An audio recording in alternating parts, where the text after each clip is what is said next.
Musique avec la sortie événement du 4e album de Gims, Le Fléau, c'est son titre. Nous serons en direct avec lui dans quelques instants. Après le succès de ses tubes, Bella, La Même ou encore l'incontournable Sapé comme jamais, les nouvelles chansons dévoilées sont dans la même veine. Mais Gims se surprend, il revient au rap, un flow qu'il a révélé avec Section d'Assaut au début des années 2000. Cécile Chabanot, Alexis Brégère, Florent Ferraud et Bertrand Naut.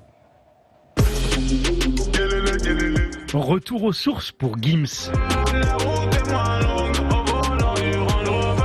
YOLO, le premier titre dévoilé cet été, est un hommage au quartier où il est né à Kinshasa, capitale de la République démocratique du Congo.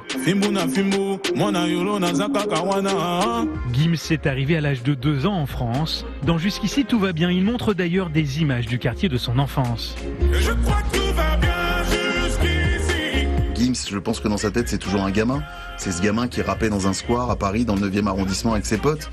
Et que de temps en temps, il a envie de se faire plaisir. Voilà, je pense que cet album, c'est surtout un 100% plaisir.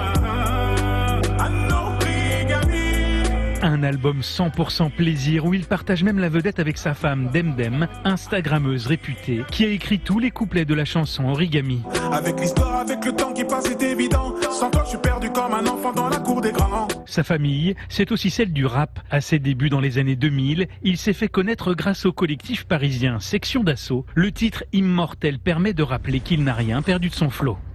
Le monde dans la main de quelqu'un illuminé, retiens bien le mot-clé, c'est dominer. Les images sont fortes et le clip ambitieux comme un film de ciné ou une série télé, sans doute la prochaine destination d'un artiste comblé.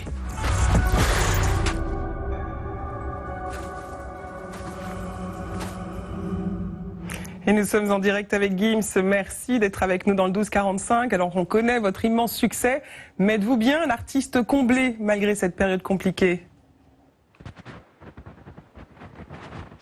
Oui, je pense être un artiste comblé, vraiment. Je pense que jusqu'à aujourd'hui, j'ai fait ce que j'avais envie de faire, avec sincérité, vraiment, et toujours avec autant d'ardeur. Alors cet album s'inscrit comme un retour aux sources, musicalement, mais aussi dans les thèmes. Il y a ce retour sur votre enfance, on l'a évoqué, la collaboration avec votre femme.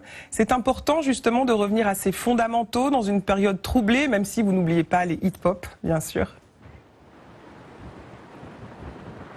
Oui, c'est super important pour moi parce que je sors d'un album qui a vraiment super bien marché et c'est important pour moi de revenir aux fondamentaux parce que je sentais que je perdais un peu ce côté street, rap, spontané, freestyle et c'était vraiment important, c'était un besoin pour moi.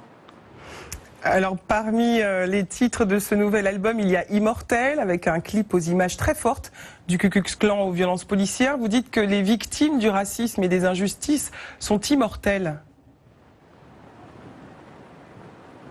Oui, c'était une façon pour moi d'en parler sans aller à l'Assemblée nationale ou sur un plateau télé avec ce que je fais de mieux. Donc c'était une façon pour moi de rendre hommage et de parler de l'actualité parce que c'est quelque chose qui nous concerne tous, qui nous fait peur. Et voilà, on aimerait, je pense que tout le monde est d'accord pour arrêter tout ça, pour stopper tout ça. Et moi, c'est ma façon d'en parler. Je suis un haut-parleur. On l'a évoqué, vous avez collaboré avec votre femme. Comment ça s'est passé ? Ça s'est super bien passé, c'est pas la première fois. On bosse souvent ensemble et elle écrit, elle participe carrément à certains titres comme Origami qu'elle a écrit avec moi et c'est mon premier public. Très bien. Alors à 34 ans, Gims, vous avez vendu 5 millions d'albums, on l'a dit, rempli le Stade de France l'année dernière. Quels sont vos prochains défis, vos projets ? Le prochain défi, je pense que c'est peut-être retourner encore une fois au Stade de France. Ça s'est passé tellement vite, j'ai l'impression de ne pas l'avoir vécu.